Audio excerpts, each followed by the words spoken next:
ತಂದೆಯನ್ನು ಅರ್ಥ ಮಾಡಿಕೊಳ್ಳುವ ಹೆಣ್ಣು ತನ್ನ ಗಂಡನನ್ನು ಯಾಕೆ ಅರ್ಥ ಮಾಡಿಕೊಳ್ಳುವುದಿಲ್ಲ ಅಂತ. ತಂದೆ ಜೊತೆಯಲ್ಲಿ ಮಗು ಹೋಗಿದಾಗಿಂದ ಅರ್ಥ ಮಾಡ್ಕೊಂಡಿರ್ತಾರೆ. ಒಳ ಅರ್ಥ ಬೇರೆ ಇದೆ.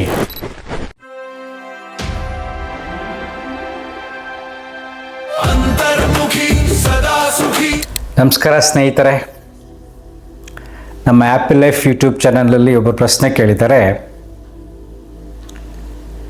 ತಂದೆಯನ್ನು ಅರ್ಥ ಮಾಡಿಕೊಳ್ಳುವ ಹೆಣ್ಣು ತನ್ನ ಗಂಡನನ್ನು ಯಾಕೆ ಅರ್ಥ ಮಾಡಿಕೊಳ್ಳುವುದಿಲ್ಲ ಅಂತ.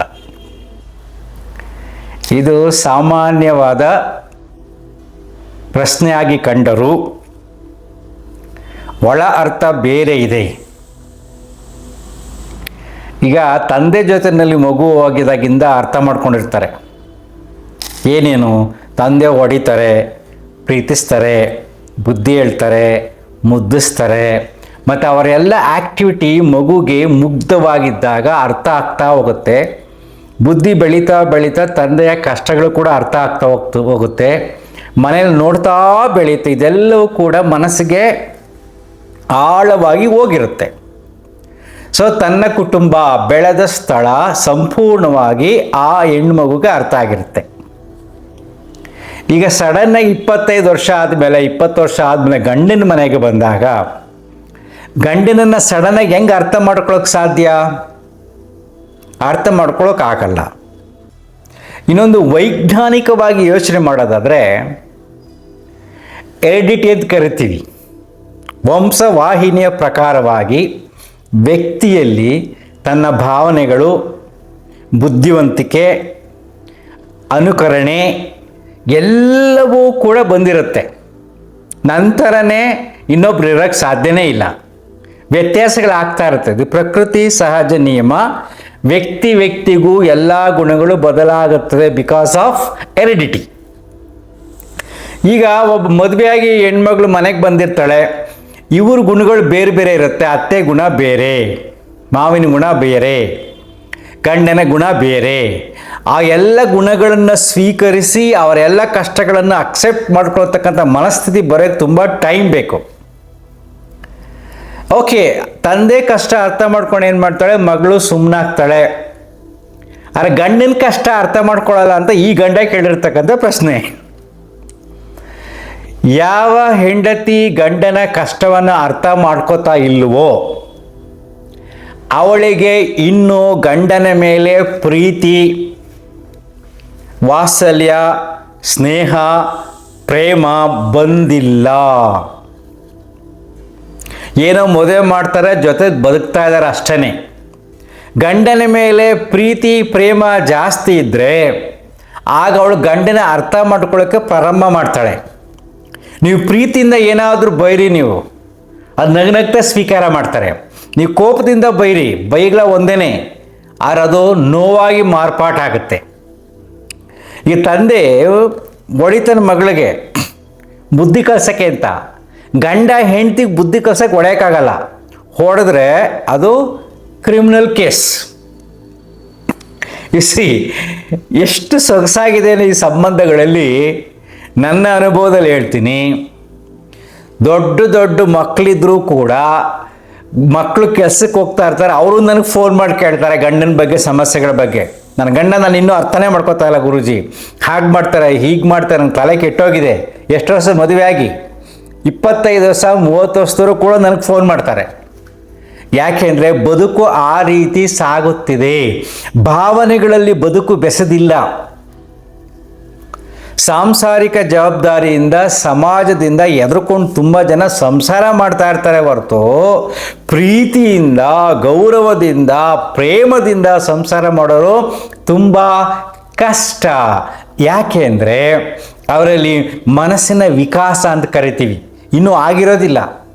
ಮೇ ಬಿ ಎ ಇಂಜಿನಿಯರ್ ಅಥವಾ ವ್ಯವಸಾಯಗಾರ ಅಥವಾ ಬಿಸ್ನೆಸ್ ಮ್ಯಾನ್ ಏನಾದರೂ ಆಗಿರಲಿ, ಒಂದು ಮೆಚುರಿಟಿ ಅಂತ ಕರಿತೀವಿ. ಯಾವುದಪ್ಪ ಮೆಚುರಿಟಿ ಅಂದರೆ, ನನ್ನ ಕಾಯ ವಾಚ ಮನಸ್ಸಿನಿಂದ ನನ್ನ ಸಂಬಂಧಿಕರಿಗೆ ನೋವಾಗಬಾರದು, ನನ್ನ ಮಾತಿನಿಂದ ನನ್ನ ಹೆಂಡತಿಗೆ ನೋವಾಗಬಾರದು, ನನ್ನ ಮಾತಿನಿಂದ ನನ್ನ ಗಂಡನಿಗೆ ನೋವಾಗಬಾರ್ದು, ಆ ರೀತಿ ನಾನು ಮಾಡ್ತಾ ಇದ್ದೀನಿ ಅಂತಕ್ಕಂಥ ಚಿಂತನೆ ಬಂದಿಲ್ಲ ಅಂದರೆ ಅವರಿಗೆ ಇನ್ನೂ ಮೆಚ್ಯೂರಿಟಿ ಬಂದಿಲ್ಲ, ಪ್ರೌಢತ್ವ, ಬುದ್ಧಿ ವಿಕಾಸವಾಗಿಲ್ಲ ಅಂತ ಅರ್ಥ. ಯಾವುದೇ ಸಂಬಂಧಗಳಾಗಲಿ ಆ ಸಂಬಂಧಗಳಲ್ಲಿ ಸೊಗಸು ಇರಬೇಕಂದಾಗ ನನ್ನ ಬಿಹೇವಿಯರ್ಸಿಂದ, ನನ್ನ ಮಾತುಗಳಿಂದ ಅವ್ರಿಗೆ ನೋವಾಗ್ತಾ ಇದೆ ಅಂತ ಯೋಚನೆ ಮಾಡಬೇಕು. ಹೀಗೆ ಮಾತಾಡಿದ್ರೆ ಎಷ್ಟು ಅವ್ರಿಗೆ ನೋವಾಗುತ್ತೆ ಅಂತ ಯೋಚನೆ ಮಾಡಿದಾಗ ಮಾತ್ರ ಅವರಿಗೆ ಬುದ್ಧಿ ಬಂದಿದೆ ಅಂತ ಅರ್ಥ. ಸೊ ತುಂಬ ಜನಕ್ಕೆ ಬುದ್ಧಿನೇ ಬಂದಿರಲ್ಲ, ಬದುಕು ಸಾಗ್ತಾ ಇರುತ್ತೆ. ಆ ಬದುಕು ಸಾಗುವಾಗ ಭಾವನೆಗಳಲ್ಲಿ ವ್ಯತ್ಯಾಸ ಆಗಿ ತುಂಬ ಜನ ನೋವನ್ನು ಅನುಭವಿಸ್ತಾ ಇರ್ತಾರೆ. ಸುಮ್ಮನೆ ಗಂಡ ಹೆಂಡತಿ ಅಷ್ಟೇ, ಹೊರಗಡೆ ಬಿಟ್ಟು ಹೋಗೋಕ್ಕಾಗೋದಿಲ್ಲ, ಮಕ್ಕಳು ಬಿಟ್ಟು ಹೋಗೋಕ್ಕಾಗೋದಿಲ್ಲ. ಸೊ ಹೀಗಾದಾಗ ಗಂಡನ ಕಷ್ಟವನ್ನು ಹೆಂಡತಿ ಅರ್ಥ ಮಾಡಿಕೊಳ್ಳಲು ಸಾಧ್ಯವಿಲ್ಲ. ಯಾಕೆಂದರೆ ಅವಳಿಗೆ ಇನ್ನೂ ಮೆಚ್ಯೂರಿಟಿ ಬಂದಿಲ್ಲ. ಮತ್ತು ಈ ಗಂಡ ಏನು ಮಾಡಬೇಕು, ಅದು ಎಕ್ಸ್ಪೆಕ್ಟೇಷನ್ನೇ ಮಾಡೋಕ್ಕೆ ಹೋಗ್ಬಾರ್ದು. ಇಫ್ ಈಸ್ ಮೆಚ್ಯೂರ್ಡ್, ಅವನು ಮೆಚ್ಯೂರ್ ಆಗಿದ್ದರೆ, ಅವನು ಬುದ್ಧಿವಂತನಾಗಿದ್ದರೆ ನನ್ನ ಕಷ್ಟವನ್ನೆಲ್ಲ ನನ್ನ ಹೆಂಡತಿ ಅರ್ಥ ಮಾಡ್ಕೋಬೇಕು ಅಂತ ನಿರೀಕ್ಷೆನೂ ಕೂಡ ಅವನು ಇಟ್ಕೋಬಾರ್ದು.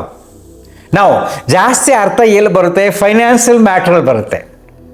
ಏನು, ಹಬ್ಬ ಹರಿದಿನಗಳಿಗೆ ನನ್ನ ಗಂಡ ಬಟ್ಟೆಗಳು ಕೊಡಿಸಿಲ್ಲ ಅಥವಾ ಮಧ್ಯೆ ಒಡವೆ ಮಾಡಿಸ್ತಾ ಇಲ್ಲ, ಈ ಥರ ಸಮಸ್ಯೆಗಳು ಹೆಂಡತಿಯರು ಸಹಜವಾಗಿ ಕಾಡುತ್ತೆ. ಆದರೆ ಆ ಗಂಡ ಏನು ಮಾಡ್ತಾ ಇದ್ದಾನೋ ಅವನು ಬೈ ಬರ್ತ್ ಜಿಪುಣನ ನೋಡ್ಬೇಕು ನಾವು. ಬೈ ಬರ್ತ್ ಜಿಪುಣನ ಅಥವಾ ಹಣವನ್ನು ಹೂಡಿಕೆಗೆ ಏನಾದ್ರು ಮಾಡ್ತಾ ಇದ್ದಾನ, ಆಸ್ತಿ ತಗೋತಾ ಇದ್ದಾನ, ಏನಾರು ಮಾಡ್ತಾ ಇದ್ದಾನ, ದುಶ್ಚಟಗಳಿಗೆ ಹಣವನ್ನು ವೇಸ್ಟ್ ಮಾಡ್ತಾ ಇದ್ದಾನ, ಇದನ್ನೆಲ್ಲವನ್ನು ಹೆಂಡತಿ ಅನಲೈಸ್ ಮಾಡಿದಾಗ ಆಗ ಅವಳೇನು ಮಾಡ್ತಾಳೆ, ಸುಳ್ಳು ಹೇಳಕ್ಕೆ ಪ್ರಾರಂಭ ಮಾಡ್ತಾಳೆ. ಏನು, ಅದು ಬೇಕು, ಇದು ಬೇಕು, ಅದು ಬೇಕು, ಇದು ಬೇಕು ಅಂತ ಡಿಮ್ಯಾಂಡ್ ಮಾಡ್ತಾಳೆ. ಕೆಲವು ಮನೆಗಳಲ್ಲಿ ಹೆಂಡತಿ ಹಣ ಕದಿಯೋಕ್ಕೂ ಪ್ರಾರಂಭ ಮಾಡ್ತಾಳೆ. ಯಾಕೆಂದರೆ ಗಂಡ ತನ್ನ ಆಸೆಗಳನ್ನು ಪೂರೈಸ್ತಾ ಇಲ್ಲ. ಸೊ ಇವನು ಸರಿ ಇಲ್ಲ ಅಂತ ಡಿಸೈಡ್ ಮಾಡಿಬಿಟ್ಟು ನಾನು ಮಾಡೋದೇ ಸರಿ ಅಂತ ಜಸ್ಟಿಫಿಕೇಶನ್ ಮಾಡ್ಕೋತಾಳೆ. ನಾನು 1000 ರೂಪಾಯಿ ಕದ್ರೆ ಏನೂ ಪ್ರಾಬ್ಲಮ್ ಇಲ್ಲ, ಯಾಕೆಂದರೆ ಅವನು ಬೇರೆ ಕಡೆ ದುಡ್ಡೆಲ್ಲ ಚಟಗಳಿಗೆ ವೇಸ್ಟ್ ಮಾಡ್ತಾವನೆ ಅಂದ್ಬಿಟ್ಟು ಅವಳೇನು ಮಾಡ್ತಾಳೆ, ತಪ್ಪನ್ನು ಸರಿ ಅಂತ ಜಸ್ಟಿಫೈ ಮಾಡ್ಕೊತಾಳೆ. ಆ ಜಸ್ಟಿಫಿಕೇಶನ್ ಬಂದಾಗ ಏನು ಮಾಡುತ್ತೆ, ಕಳ್ಳತನ ಸಹಜ ಆಗಿಬಿಡುತ್ತೆ, ಸುಳ್ಳು ಹೇಳಕ್ಕೆ ಪ್ರಾರಂಭ ಆಗ್ಬಿಡುತ್ತೆ. ಆ ಸುಳ್ಳು ಒಂದು ದಿನ ಗಂಡನಿಗೆ ಅರ್ಥ ಆದಾಗ ಅವನು ಹೆಂಡತಿ ಮೇಲೆ ನಂಬಿಕೆ ಕಳ್ಕೊತಾನೆ. ಇವಳು ಸುಳ್ಳುಗಾತಿ, ಇವಳು ಮೋಸಗಾತಿ, ಎಷ್ಟು ದಿನ ಮೋಸ ಮಾಡಿದೆ ಅಂತ ಬಂದಾಗ ಪ್ರೀತಿ ಎಲ್ಲಿ ಬರುತ್ತೆ, ಪ್ರೇಮ ಎಲ್ಲಿ ಬರುತ್ತೆ, ಗೌರವ ಎಲ್ಲಿ ಬರುತ್ತೆ? ಈ ರೀತಿ ಸಣ್ಣ ಸಣ್ಣ ವಿಚಾರಗಳಿಂದ ಸಂಬಂಧಗಳಲ್ಲಿ ಬಿರುಕು ಜಾಸ್ತಿ ಆಗ್ತಾ ಇರುತ್ತೆ. ಸೊ ಹೆಂಡತಿ ಗಂಡನ ಕಷ್ಟನ ಅರ್ಥ ಮಾಡ್ಕೋಬೇಕಾದ್ರೆ ಜಸ್ಟ್ ಸಿಂಪಲ್ ಥಿಂಗ್, ಅವನು ಬೈ ಎರಿಡಿಟಿ ಜಿಪ್ನನ ಯೋಚನೆ ಮಾಡಿ, ಅಥವಾ ಇನ್ವೆಸ್ಟ್ಮೆಂಟ್ಗೆ ಹಾಕಿದ್ದಾನ, ಅಥವಾ ಚಟಗಳಿಂದ ಹಾಳಾಗ್ತಾ ಇದ್ದಾನ, ಹಣ ಕಳೀತಾ ಇರೋದನ್ನ ಯೋಚನೆ ಮಾಡಿಕೊಂಡ್ರೆ ಎಲ್ಲಿ ಹೇಗೆ ಸ್ಪಂದಿಸಬೇಕು ಅನ್ನತಕ್ಕಂಥ ಕಲೆ ನಿಮಗೆ ಬರುತ್ತೆ. ಆವಾಗ ಅವನ ಹಣ ಕೊಡಿದ್ರೆ ಕೂಡ ನಿಮಗೆ ಕರುಣೆ ಬರುತ್ತೆ. ಅಯ್ಯೋ ಅವ್ರು ತುಂಬ ಇನ್ವೆಸ್ಟ್ಮೆಂಟ್ ಮಾಡಿದ್ದಾರೆ, ಏನೇನೋ ಮಾಡಿದ್ದಾರೆ, ಸಾಲ ಮಾಡ್ಕೊಂಡ್ಬಿಟ್ಟಿದ್ದಾರೆ, ಒದ್ದಾಡ್ತಿದ್ದಾರೆ ಅಂದಾಗ ಹೆಂಡತಿ ಹಬ್ಬದ ದಿನ ಗಂಡ ಅನ್ನೋದು ದುಡ್ಡಿಲ್ಲ ಕಣೆ, ಆದರೂ ಒಂದು ಸೀರೆ ತಂದ್ಕೊಡ್ತೀನಿ ಅಂದರೆ ಅವಳು ಅರ್ಥ ಮಾಡ್ಕೊಂಡಿದ್ರೆ ಬೇಡ ರೀ ಇರೋದ್ರಲ್ಲಿ ಅಡ್ಜಸ್ಟ್ ಮಾಡ್ಕೊಳ್ಳೋಣ ಅಂತಾಳೆ. ಯಾಕೆ, ಗಂಡನ ಕಷ್ಟ ಅವಳಿಗೆ ಅರ್ಥ ಆಗಿದೆ ಅಂತ ಅರ್ಥ. ಬೇರೆಯವ್ರಾದ್ರೆ ಏನು ಮಾಡ್ತಾರೆ, ಅವ್ರು ಮೆಚ್ಯೂರಿಟಿ ಇಲ್ಲ ಅಂದರೆ ಅವನು ಹೆಂಗಾರ ಮಾಡ್ಕೊಳ್ಬಿಡು, ನಾನು ಹೇಳಿದ್ನ, ನನ್ನ ಮಾತು ಕೇಳಿದ್ರೆ ಅವರು ಏನಾರ ಮಾಡ್ಕೊಳ್ಳಿ, ನಾನು ಕೊಡೋದು ಕೊಟ್ಬಿಡ್ಲಿ, ನನಗೆ ಸೀರೆ ಕೊಡಿಸ್ಬೇಕು, ಒಡವೆ ಕೊಡಿಸ್ಬೇಕು ಅಂತಾಳೆ. ಅವಳಿಗೆ ಇನ್ನೂ ಮೆಚ್ಯೂರಿಟಿ ಬಂದಿಲ್ಲ ಅಂತ ಅರ್ಥ. ಸೊ ಹೀಗೆ ನಾನಾ ವಿಶ್ಲೇಷಣೆಗಳಿದೆ ಸಂಬಂಧಗಳಲ್ಲಿ. ಗಂಡ ಹೆಂಡತಿಯ ಸಂಬಂಧಗಳನ್ನು ಅರ್ಥ ಮಾಡ್ಕೊಳ್ಳೋದು ಅಷ್ಟೊಂದು ಸುಲಭ ಅಲ್ಲ. ಅರ್ಥ ಮಾಡಿಕೊಳ್ಳದೆ ಅರ್ಥವಾದರೆ, ನೋಡಿ ಅಗೇನ್ ಐ ವಿಲ್ ರಿಪೀಟ್, ಅರ್ಥ ಮಾಡಿಕೊಳ್ಳದೆ ಅದಕ್ಕೆ ಪ್ರಯತ್ನಿಸದೆ ಅರ್ಥವಾದರೆ ನಿಮ್ಮ ಮನಸ್ಸು ಭಾವನೆಗಳು ಬೆಸೆದಿದೆ ಅಂತ ಅರ್ಥ. ಅಲ್ಲೇ ನಿಜವಾದ ಪ್ರೀತಿ ಇರೋದು. ಗಂಡನ ಬಿಹೇವಿಯರ್ಸ್ ನೋಡಿ ಅವನ ಕಷ್ಟದ ಫೀಲಿಂಗ್ಸು ಹೆಂಡತಿಗೆ ಹಾಗೆ ಮುಟ್ಟಬೇಕು. ಅವನೇನು ಬಾಯ್ಬಿಟ್ಟು ಹೇಳೋದು ಬೇಕಾಗಿಲ್ಲ, ಇಷ್ಟು ದುಡ್ಡು ಖರ್ಚು ಮಾಡಿದ್ದೀನಿ, ಇಷ್ಟು ಮಾಡ್ಕೊಂಡಿದ್ದೀನಿ, ಅಲ್ಲಿ ಸಾಲ ಮಾಡಿದ್ದೀನಿ, ಅಲ್ಲಿ ಕೆಡ್ತೀನಿ, ಇಲ್ಲಿ ಕಟ್ತೀನಿ ಅಂತ ಟೆನ್ಷನ್ ಹೇಳೋದೇ ಬೇಕಾಗಿಲ್ಲ. ಅವನ ಬಾಡಿ ಬಿಹೇವಿಯರಲ್ಲಿ, ಬಾಡಿ ಲ್ಯಾಂಗ್ವೇಜಲ್ಲಿ ಹೆಂಡತಿ ಗುರುತಿಸಿ ಸ್ಪಂದಿಸಿದರೆ ಅವಳೇ ನಿಜವಾದ ಹೆಂಡತಿ. ಗಂಡನೂ ಕೂಡ ತನ್ನ ಹೆಂಡತಿಯ ಭಾವನೆಗಳನ್ನು ಅರ್ಥ ಮಾಡಿಕೊಂಡು ಅವಳು ಕೇಳುವ ಮೊದಲೇ ಇವನು ಕೊಡಿಸಿದರೆ ಅವನು ಅವಳನ್ನು ಅರ್ಥ ಮಾಡ್ಕೊಂಡಿದ್ದಾಳೆ ಅಂತ ಅರ್ಥ. ಹೀಗೆ ನಾನಾ ವಿಶ್ಲೇಷಣೆಗಳಿದೆ. ಅದಕ್ಕೆ ಹೆಂಡತಿ ನನ್ನ ಅರ್ಥ ಮಾಡ್ಕೊಂಡಿಲ್ಲ ಅಂದರೆ ಒದ್ದಾಡೋದಕ್ಕಿಂತ ನೀವು ಸಾಧ್ಯವಾದರೆ ಈ ವಿಡಿಯೋ ನೋಡೋರು ಮುಕ್ತವಾಗಿ ಕುಳಿತುಕೊಂಡು ಚರ್ಚೆ ಮಾಡಿ, ಏನೇನು ಸಮಸ್ಯೆಗಳಿದೆ ಚರ್ಚೆ ಮಾಡಿ, ಅದಕ್ಕೆ ಪ್ಲ್ಯಾನ್ ಮಾಡಿಕೊಂಡು ಪೋಸ್ಟ್ಪೋನ್ ಮಾಡಬೇಡಿ. ಕೆಲವರ ಹ್ಯಾಪಿನೆಸ್ನ ಆ ಕ್ಷಣವೇ ನಾವು ಅನುಭವಿಸ್ಬೇಕು, ಆಯಾ ತಿಂಗಳಲ್ಲೇ ಅನುಭವಿಸ್ಬೇಕು, ಆಯಾ ವರ್ಷದಲ್ಲೇ ಅನುಭವಿಸ್ಬೇಕು. ಯಾಕಂದರೆ ಏಜ್ ಆಗ್ತಾ ಬಂದಾಗ ಆ ಅನುಭವನ ಪಡೆಯೋಕ್ಕೆ ನಮ್ಮ ಜೀವನದಲ್ಲಿ ಆಗೋದಿಲ್ಲ. ಅದಕ್ಕೆ ನಾನು ಯಾವಾಗಲೂ ಕೆಲವರಿಗೆ ವಿಡಿಯೋಗಳು ಹೇಳಿದ್ದೀನಿ, 30+30+30+10 ಅಂತ. ನಿಮ್ಮ 100 ರೂಪಾಯಿ ಸಂಪಾದನೆ ಮಾಡಿದ್ರೆ 30 ರೂಪಾಯಿನ ಕೂಡಾಕಿ, ಇನ್ನೊಂದು 30 ರೂಪಾಯಿನ ನೀವು ಸಂಸಾರಕ್ಕೆ ಖರ್ಚು ಮಾಡಿ, ಇನ್ನೊಂದು 30 ರೂಪಾಯಿನ ನೀವು ಸ್ವಂತಕ್ಕೆ ಖರ್ಚು ಮಾಡಿ, 10 ರೂಪಾಯಿನ ದಾನ ಮಾಡಿ ಅಂತ ನಾನು ಹೇಳ್ತೀನಿ. ಕೆಲವರು ವಿಡಿಯೋಗಳಲ್ಲಿ ಹೇಳಿದ್ದೀನಿ. ಈ ರೀತಿ ಚಿಂತನೆ ಮಾಡಿ ಒಂದಂತೂ ನೆನಪಿಟ್ಕೊಳ್ಳಿ, ಎಲ್ಲರನ್ನ ಅರ್ಥ ಮಾಡಿಕೊಳ್ಳಲು ಸಾಧ್ಯವಿಲ್ಲ.